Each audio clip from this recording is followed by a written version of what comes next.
going on, guys? Welcome back to the channel. Critical Overlord here. We're going to be talking about the Buffy the Vampire Slayer sequel series in this video here today. We got the bombshell announcement today, a few hours ago at this point, by the time this is uploaded, that we have found this generation's Slayer that will star alongside Sarah Michelle Gellar in her recurring role back as Buffy Summers. So, Deadline reported this. Sarah Michelle Gellar put a cute video out that I'm going to talk about after I go over this report. But it says here the Buffy reboot finds its new Slayer, Ryan Kieran Armstrong, to star with Sarah Michelle Gellar in Hulu pilot. The exclusive reads Ryan Kieran Armstrong has landed the lead opposite Sarah Michelle Gellar in the Buffy the Vampire Slayer reboot, which has a pilot order at Hulu. Keep that last statement in mind. Armstrong will play the new Slayer in the untitled Buffyverse project, which Gellar executive produces in addition to reprising her signature role as Buffy Summers. Oscar winner Chloe Zhao is directing the pilot, written by Nora and Lila Zuckerman. No additional information has been provided about the project, referred to as the next chapter in the Buffyverse, which comes from the 20th Television and Searchlight TV. The character played by Armstrong is described in casting materials as an introverted high school student. I'll get back to that. Says here there's some symbolism in Armstrong casting as Gellar's spiritual successor. The actresses' names, Ryan Kieran Armstrong and Sarah Michelle Gellar, share the same cadence, but it was Armstrong's acting chops that won her the role, Gellar said. From the moment I saw Ryan's audition, I knew there was only one girl that I wanted to be by my side. To have that kind of emotional intelligence and talent at such a young age is truly a gift. The bonus is that her smile lights up even the darkest room. Gellar also recorded a video of her breaking the news to a 15-year-old Armstrong that she got the part. A very cute video. I will leave a link to it in the comment section, saying, "I'm so honored that, thank you for trusting me." That's what Armstrong said to Gellar, with tears coming down her face. Gellar then went on to welcome her to new Sunnydale. I'll get to that too. She was joined by her father, Canadian actor-producer Dean Armstrong. Lila and Nora Zuckerman used some Buffy terminology to praise Armstrong. We are so overjoyed to have found this generation Slayer in Ryan Kieran Armstrong. She absolutely blew us away. There is no question in our mind that she is the chosen one. Now, I will say this. First of all, congratulations to our new Slayer. I already know she's going to have her naysayers, but I'll get to that too. One important thing that stood out here is that Hulu has in fact reached a pilot order, something many of us assumed based on the fact that they were actively casting characters and legitimate actors have been auditioning for what many have been calling fake roles. I'll get back to that.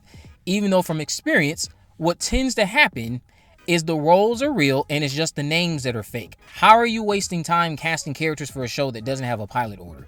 It was obvious the series was further along than what we were led to believe. Another report from the Hollywood Reporter mentions that this series reached a pilot order back in February, which at the time we were being told it's near a pilot order. People just had to start reading between the lines. This idea that they were not already ordered for a pilot was absurd, considering how fast they had been moving along, and we just had not gotten the official word from a reputable trade until today that they got their pilot order. They got their pilot order months ago. But Ryan Kieran Armstrong isn't an actress I'm quite familiar with, but I do recall her being one of the more standout or adequate performances in that nasty Firestarter remake. She was much better compared to several adults in the film, if my memory is correct. Apparently, she's also done wonderful work on American Horror Story. I couldn't help but get choked up while watching this sweet video Sarah posted on her Instagram, honestly. I'll again link it in the comments for y'all to see over on my Twitter. It was so sweet. Ryan was overwhelmed with emotion. I could tell this meant a lot to her. And all I was thinking about was Buffy's wonderful speech during Chosen, when the potentials are slowly being activated while the Turkon are charging at the Slayers during the Hellmouth battle. A bit of a risky plan, but it worked out for everyone at the time. If you're a fan of Chosen, let me know down in the comment section below. It was just really touching to see a young girl get caught like this in real time. And it speaks to why it is best to capitalize off of the ending of Chosen and not just redo Buffy this time as an older adult. Yes, Buffy can be here. Yes, I'm sure Sarah Michelle Gellar would knock that out of the park. But she doesn't even really seem interested in that. She doesn't seem interested in just redoing Buffy, but later in adult life. All you have to do is assemble some competent creatives and explore this world in ways many of us have wanted to see explored for the last 2 decades since Angel was canceled and ever since Willow did her spell at the end of Chosen. This is also a cool moment considering that awful Razzie nomination Ryan got a couple years back for Firestarter, which was definitely in poor taste. I know I can be a tough son of a bitch on my channel at times, but leave the children alone. Leave them alone. And she was doing much better again than the older cast from my memory. So best of luck to you, Ryan. I hope, wish, and pray this is your dream come true. Hopefully an entire new generation falls in love with your portrayal as their Slayer, even if I don't. Hopefully this will be a show that I can again welcome with open arms and enjoy just as much as I enjoyed that original show. I hope you are more than ready to be strong. Now, let's discuss some other crucial bits because it ties back to Sarah's claims that the characters are fake. Remember, I begged you all in another video to consider to what extent are they fake. Nova was described as a 16-year-old, highly intelligent lone wolf. Now, you know why that's significant? The report from Deadline mentions that this is an introverted high school student, so a bit of a loner. That is exactly in alignment with Nova. That goes back to my point. What tends to be fake in these cases is not the actual roles, it's the names. That's why I was imploring everybody to beg and wonder, to what extent does Sarah mean these are fake? Because there's no way the entire thing is fake. And then immediately after that being announced as quote unquote fake, we have somebody in alignment with the Nova description.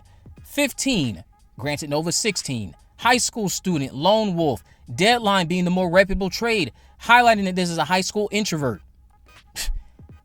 A synonym for lone wolf would be introvert. I just don't know what's not clicking there. This is why I stress, think beyond what she's saying. Sarah's words were taken to conclusions that she never mentioned. She never mentioned that the whole role was just completely untrue. She never mentioned that. She said those were fake characters, and yeah, you can jump to conclusions from there, but that's why I always beg the question, to what extent? Seems like we're getting Nova. Her name might not be Nova, but the description matches up. These names came to us in the same capacity that we got Scream 5, Scream 6, some other recent projects. All those names came to us in the same capacity. And you know what ended up being fake? Just the names, not the roles themselves. It seems like we are going to be getting Nova and her friends, which again, as of now, are named Hugo and Greta, or Gracie, one of those two. But we'll see what comes of this. I'm looking forward to what Ryan has to bring to the table. Given that she is a younger talent, I know people are already knocking her for that. And to that, I will say this. It's not really that shocking. They've been doing this lately when it comes to these modern Gen Z takes on these shows. Even when they're not in the same or coming from the same sandbox as beloved IPs like Buffy, they're going along the lines of casting more age-appropriate stars. Sarah, I believe, was 19 or 20 when she got cast to play Buffy Summers. So she wasn't a high school 16-year-old. She was a 20-year-old woman. There's nothing wrong with what they're doing right now. I think that this is a great opportunity for someone to grow into what the character is supposed to be, which is a high school student navigating real world and also the world of the supernatural struggles. So I cannot wait to see how that blends for Ryan, and if many people, me included, fall in love with this universe all over again. But are you guys looking forward to this? Let me know why or why not. What did you think of that video? Again, it was super sweet. Did you enjoy the announcement? Did you not? Another interesting choice of words from Sarah was when she welcomed Ryan in this clip on her Instagram page, saying, "Welcome to New Sunnydale." What do you mean, welcome to New Sunnydale? Remember the rumor that Sunnydale is being rebuilt and there's some climate activist character that's against this because of what it meant to that group who appeared. I can't think of their names right now. It always draws a blank on me when I'm recording, but they appeared in the episode Pangs. So it seems like there's, again, truth to these rumors that everyone is running and assuming are just all completely fake because Sarah said the names are fake or the characters are fake. I, again, will stress, there is something that Sarah has coming our way that is going to surprise everyone. And when that comes, hopefully people will start to critically think a bit better when it comes to the things she says. She's just trying to protect things because she's had a history of letting too much out. She's admitted this herself in the past. Let me know what y'all think about this down in the comment section below. If you haven't already, of course, make sure you subscribe, turn on post notifications when you never miss a video. In the description, I'll have links to all my social media accounts. I'm on Facebook, Twitter, and Instagram. You can message me there to let me know if there are any movies, news, or reviews you'd like me to cover in the future. And with all that in mind, guys, I will see you in the next video.